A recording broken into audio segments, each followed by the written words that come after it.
con que...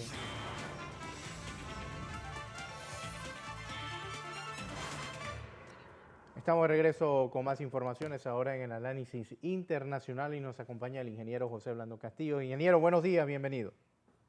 Buenos días, José Luis. Buenos días a toda nuestra audiencia que nos sigue en KW Continente Radio y en Canal 21 Next TV. Lunes, José Luis, 6 de marzo. Y lo primero que tenemos que hacer es enviarle nuestros saludos y felicitaciones a todos los miles de niños y niñas que hoy acuden, unos por primera vez, otros en el seguimiento de sus estudios a las escuelas públicas y privadas. Cerca de 954.000 estudiantes de primaria, privadas y oficiales están llamados a asistir a clases. Algunos no lo podrán hacer por problemas de mantenimiento o de arreglo de las escuelas, pero la gran mayoría estará en clases hoy y prepárese porque habrá muchos tranques. Sí. Habrá muchos niños que por primera vez, habrá mucha lloradera, a los padres, a los padres de familia, a los papás, a las mamás, a los abuelos, a las tías que llevan a los muchachos a la escuela, a los mismos muchachos. ¡Ánimo! Solo el estudio los hará libre, de verdad. Un saludo a toda esta muchachada. Vamos a ver las calles inundadas de estudiantes alegrando la vida, la esperanza. De manera que nosotros, a nombre de este colectivo, a todos ustedes, les deseamos lo mejor. También queremos expresar, a nombre de este colectivo, nuestra solidaridad allá en Guala, sí. el pueblo de la comarca Una de Guargandí, un incendio que destruyó casi todo. Todo, prácticamente.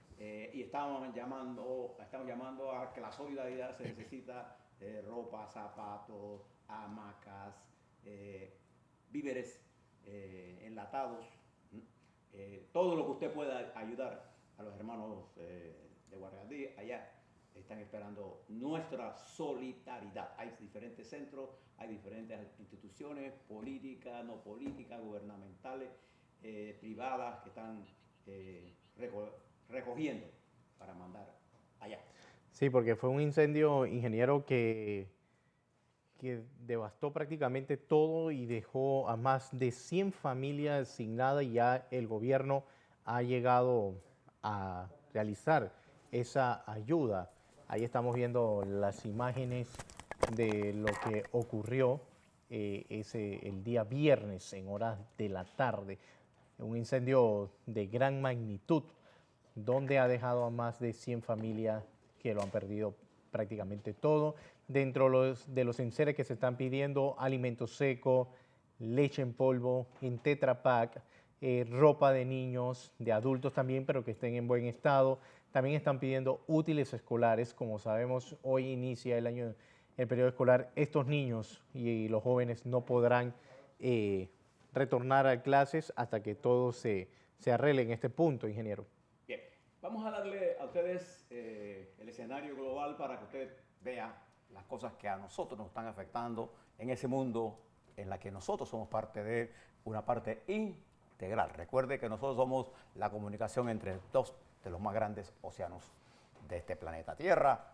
Nos toca ese privilegio y somos parte de la cadena de distribución del mundo. Como consecuencia, lo que pasa en el mundo tiene influencia aquí. Yo quiero preguntarle si alguno de ustedes tuvo la oportunidad de escuchar lo que el sector conservador del Partido Republicano ayer en Maryland, luego entre jueves y viernes, reunidos en Maryland, estaban hablando. Le voy a tomar 3 muestras para que usted vea la presión que hay en los Estados Unidos y cómo se usa la mentira como instrumento de lucha política.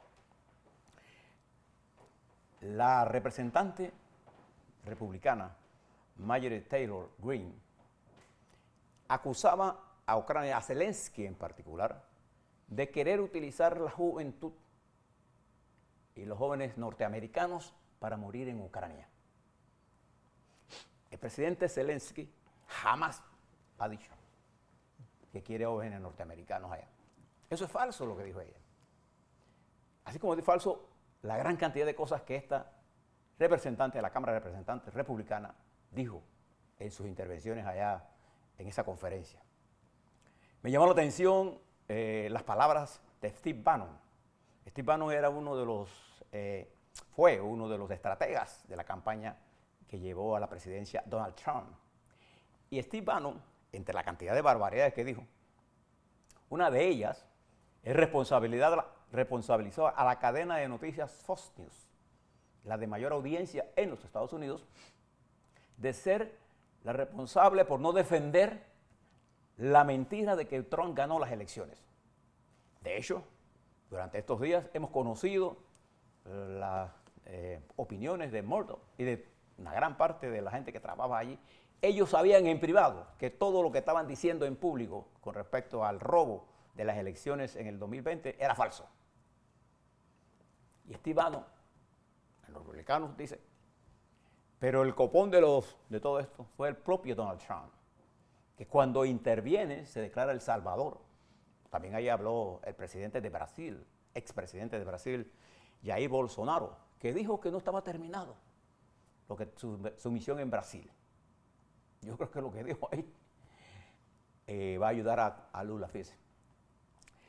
Pero Trump no dejó a nadie sin darle golpes. Dijo que los belicistas demócratas están llevando al país al caos y los tontos, así los refirió, republicanos que apoyan teorías neoliberales y de apertura, hay que vencerlos. Y dijo que el país estaba en peligro y que solo él podría salvarlo. Nuevamente utilizando argumentos falsos. Hay un estudio que se hizo inmediatamente, terminaron todas esas intervenciones que ponen los hechos de lo que pasó en ese. ¿Por qué es importante ver esto?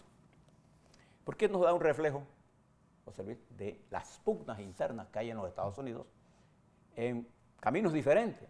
El Partido Republicano siempre ha sido un partido de principios conservadores y claudicó esos principios por las teorías de Trump. Y ahora Trump dice que esos republicanos, a los que llamó tontos, y se refirió a algunos con nombre y apellido, tratando de intimidarlo para que no vayan al proceso. Por eso es bueno que leamos o escuchemos parte de eso. Pero quizás, José Luis, estimados televidentes y radioescuchas, debemos enfocar nuestro análisis en lo que está pasando en China, Taiwán, un poco lo que está pasando en Ucrania, pero lo que está pasando en nuestra región.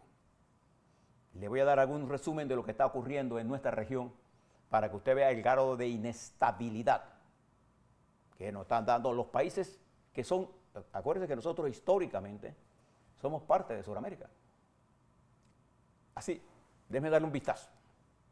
En Ecuador, el presidente Guillermo Lasso enfrenta la probabilidad de que lo llamen a juicio por corrupción, por una cantidad de eso.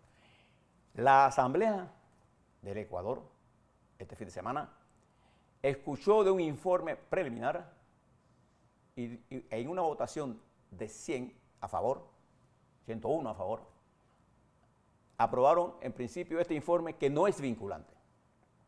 Ahora la Asamblea necesita de 46 votos para que formalmente un diputado de la oposición proponga un llamamiento a juicio al presidente y entonces arranque el proceso.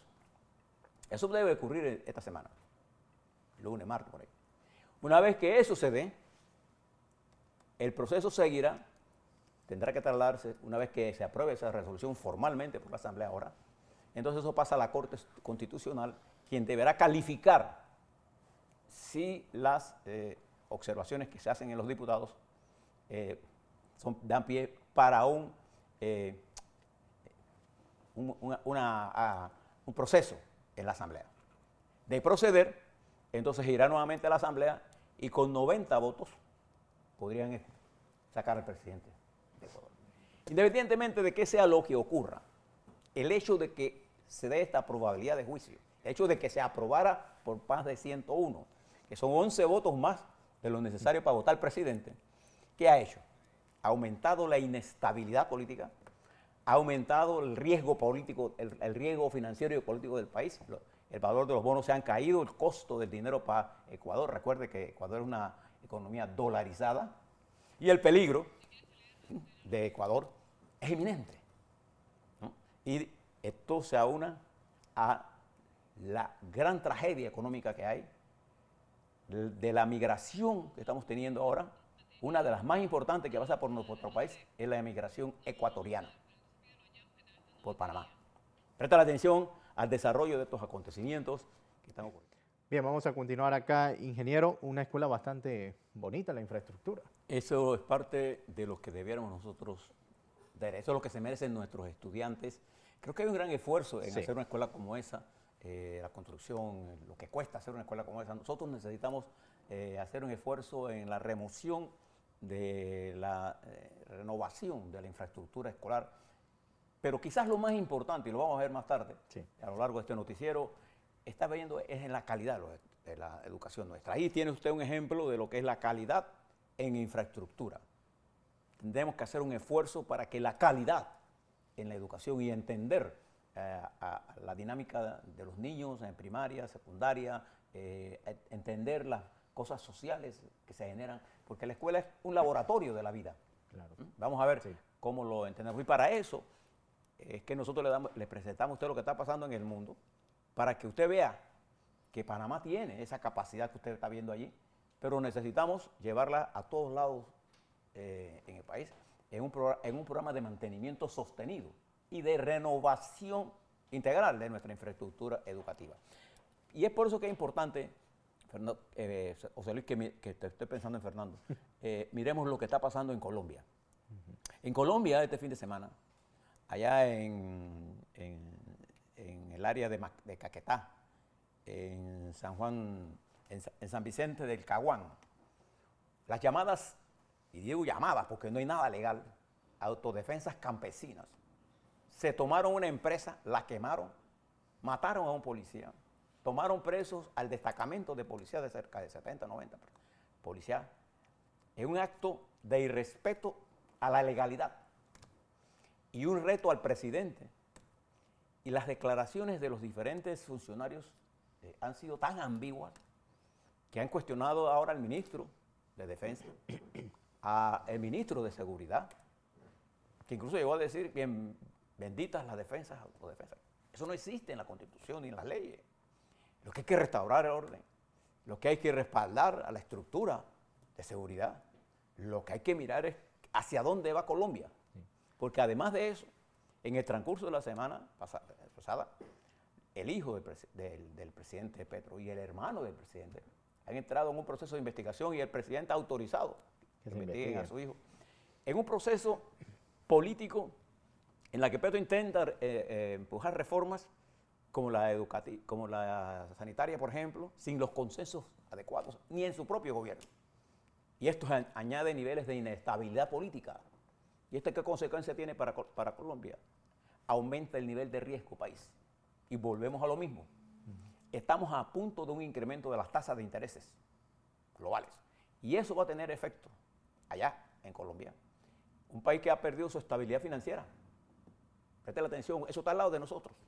Y por ahí pasa gran parte de toda esta migración, sin hablar de que el Perú sigue en el proceso, y ahora están llamando a la presidenta, a la fiscalía, a un proceso judicial. Y esa Suramérica con Chile, con Argentina, con el propio Brasil, que se encuentra Lula con problemas serios financieros, con el desastre que es la economía venezolana, nos debe llamar la atención para mirar esto con calma. Y fíjese, si usted ve esto en el mundo global, en China se está en proceso de desarrollo lo que ellos llaman el gran evento de las 2 sesiones, donde miles de delegados irán a analizar en la República Popular China todo lo concerniente a la economía, a Taiwán, a la seguridad, a la guerra de Ucrania, etc. Y paralelo a estos eventos, la República Popular China envía más de 24 aviones de guerra y 3 barcos de guerra a la cercana de Taiwán. Y las autoridades norteamericanas hablan de una posible invasión de China a Taiwán por allá por el año 27. Es decir, China se prepara para una posible invasión, de acuerdo a la inteligencia norteamericana. De acuerdo a los análisis nuestros, es poco probable que la República Popular China, después de lo que está viendo en Ucrania, se arriesga a una invasión en Taiwán. Primero, por el estrecho tendría que, técnicamente, no es una comunicación de territorio como Rusia, que es frontera terrestre con Ucrania. Y mire el problema que se ha encontrado. Y los Estados Unidos están reforzando eso allí. Pero eso es un peligro, lo que está ocurriendo en esa región del Pacífico, que a nosotros nos interesa. Y fíjese lo que está pasando en Corea y Japón, en donde los países se están rearmando para replantearse una defensa de la región que tiene afectación directamente en nosotros. Mientras, en la guerra de Ucrania, la intensidad de la guerra hace, por ejemplo, que el mundo conozca una realidad terrible. El ministro de Relaciones, Sergei Lavrov, en Nueva Delhi, en la conferencia del G20, dijo que la culpa de la invasión la tenían los ucranianos, la que habían iniciado la invasión. La gente que estaba sentada ahí se comenzó a reír, a burlarse del primer ministro. Entonces, esta situación en que se encuentra la Federación Rusa, con poderosas armas nucleares, con un desarrollo ahora sumamente afectado, con lo que está pasando en Ucrania, con el pobre papel de las Fuerzas Armadas y con un grupo sanguinario de ejército mercenario, de Wagner, dirigido y controlado por la cúpula de los oligarcas de billete, ha creado una imagen rusa bien mala. Entonces, China, que emerge como la potencia, su centralización en los Estados Unidos como enemigo y adversario, lo lleva a desarrollar políticas de confrontación. Pero China entiende que su mejor aliado en este proceso es Europa y los mercados norteamericanos y canadienses y nosotros en América Latina. Ellos entienden eso. Y es por eso que China en cierta medida intenta buscar una solución negociada. Y para ello, China tiene que hacer un mayor esfuerzo en mejorar sus lazos con Ucrania, de manera que pueda impulsar un proceso de paz que el presidente Lula da Silva ha pedido la creación de un comité de países que pidan la paz. ¿Y por qué es importante la paz? Porque la paz es lo fundamental para poder seguir nosotros el desarrollo de nuestros países. A Panamá le conviene, José Luis, la paz. La situación global se encuentra en este momento, estimados televidentes y radioescuchas, de la siguiente forma. Hay una tendencia al decrecimiento económico. Hay una tendencia a mantener la inflación. Y esta tendencia a la caída económica y a la inflación es el peligro más grande que pueden tener las economías del mundo. Porque precios altos y mala economía es desempleo. ¿Y quiénes sufren más? Los que menos ganan, los que no trabajan. Y esto causa las migraciones que vemos. Y entonces, claro, esto empuja, por ejemplo, el Ecuador. Nosotros estuvimos entrevistados aquí a una periodista ecuatoriana, e impulsa al Ecuador, a los ecuatorianos a salir huyendo. ¿Hacia dónde? Hacia los Estados Unidos. ¿Por dónde pasan? Panamá. Por Panamá. Y entonces es una migración de gente pobre. E incluso una gran mayoría de esa migración es de baja preparación técnica. Y nosotros tenemos que cargar con un proceso ante un presupuesto que tiene que enfrentar fuertes inversiones en materia, bueno, educación es una de ellas, carreteras es otra de ellas, salud es otra de ellas. Y además de eso, tenemos que impulsar los procesos de atracción de inversiones. Para Panamá se ha convertido en la región latinoamericana en el mejor sitio para invertir. Y algunas veces nosotros mismos no estamos conscientes de eso y hacemos cosas que en vez de incentivar la atracción de capitales, tendemos a provocar lo contrario. Y la incertidumbre se apodera del mundo, se apodera de nuestra región y se apodera de nuestro país. Le mencioné esto a los Estados Unidos y las mentiras que se estaban utilizando, porque nada desestabiliza más un país que la mentira. La mentira contra la institucionalidad. Esto que dice Trump, de que hay que hacer los Estados Unidos, de nuevo, los Estados Unidos es un país construido entre republicanos y demócratas entre empresarios, trabajadores, entre gente del campo, migración, poderoso. Entonces, determinar que la debilidad de los Estados Unidos está en que no tiene un líder como Trump es ignorar que los Estados Unidos es fuerte por su unidad alto de institucionalidad. Entonces enfrenta el ataque, igual que lo enfrentamos nosotros. Entramos a un proceso electoral en medio de una contienda caracterizada por la descalificación. Y cuando la descalificación se convierte en la tendencia, quienes ganan para dirigir los países son los descalificados. Y no hay nada peor que tener descalificados en procesos tan complejos. De manera que en el marco de esta situación del día de hoy tan especial para nosotros los panameños, para los padres de familia, para los niños que usted los verá llorando porque no quieren quedarse allí, porque tienen miedo. Pero hay un punto que yo le quiero señalar a los maestros y profesores que tienen que prestarle atención. Es el factor psicológico de nuestros niños en las escuelas. Nuestros niños en las escuelas hoy tienen más temor que nunca.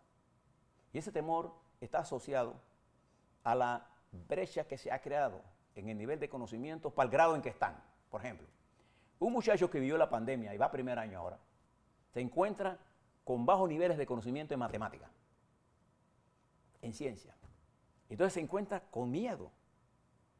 Además de eso, en las escuelas hay niños de mayor edad, jóvenes particularmente de mayor edad, que conviven con niños y niñas de 14, 15 y 16 años.